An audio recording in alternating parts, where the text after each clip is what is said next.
Yahoo! Ako nga pala si Noel, isang OFW dito sa Japan. Pero ang buhay ko ay simple lamang. Sunday pala ngayon at magsisimba pala kami ng ate ko tsaka ang asawa niya. Ayan, iniligpit ko muna ang aking tulugan. At kunwari, matutulog sana ako tapos biglang nahulog yung camera ko. Ang tanga ko, di ba? Ibababa ko na pala itong favorite kong juice. Paggabi, gumagawa ko ng juice. Legit yan. Sa mga tumatanda, alam nyo na kung ano yan. Ito yung tinatawag na arenola.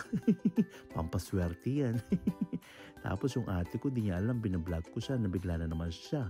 Tapos yan, nagagalit. So kumain na lang ako ng oatmeal. Ito pala yung aking almusal. Diet din pag may time. Pero kunwari lang naman yan.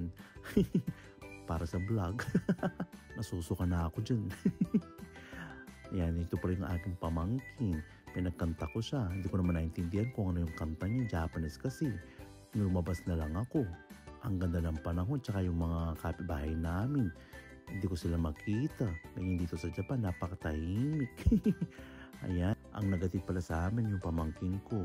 Nagatid kami sa simbahan. Pero bago ako pumunta ng simbahan, nagpababa muna ako kasi pupuntahan ko yung Family Mart. Yan ang padalhan ng pera para kay nanay kung hindi pagagalitan ako. So nagulog muna ako ng pera. After nyan, pumunta na ako ng simbahan namin. Pero yung simbahan namin, temporary pa lang. Wala pa kami talaga ng church. Tapos habang dumadaan ako, nabasa ko to. Sabi niya, bawal umihi dyan. Hindi ko alam kung totoo yung sinasabi. Ito pala yung mga ka-church namin. Nakita ko nagmamarites muna sila bago kami mag-start.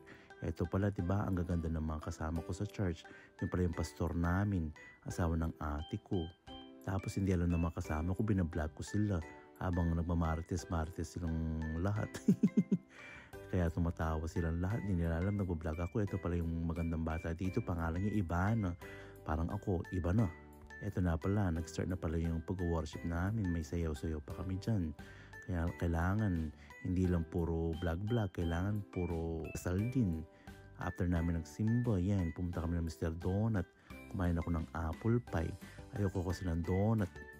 After namin palang kumain sa Mr. Donut, nagplano kaming maglakad. Hindi lang halata dyan na nilalamig na talaga ako. Pero talagang yung kanwan ko, nilalamig na. Tapos nag-decide kami na maglakad hanggang sa bahay namin. Habang naglalakad kami, napansin namin ang lalaki ng mga bahay ng kapitbahay namin. Sana all na lang. Yan. Tapos may mga kotse pa. May mga nadaanan kami mga kotse. Ang gaganda. Mag-mind na kayo. Baka gusto nyo ng isa. Pero pagod na kami dyan. And habang naglalakad kami, may nadaanan pala kaming park. So dito yung mga nagdi-date yung mga hapon. Tapos kung gusto nyo pumunta dyan, pwede rin. Ito lang yung vlog natin today. Bye-bye!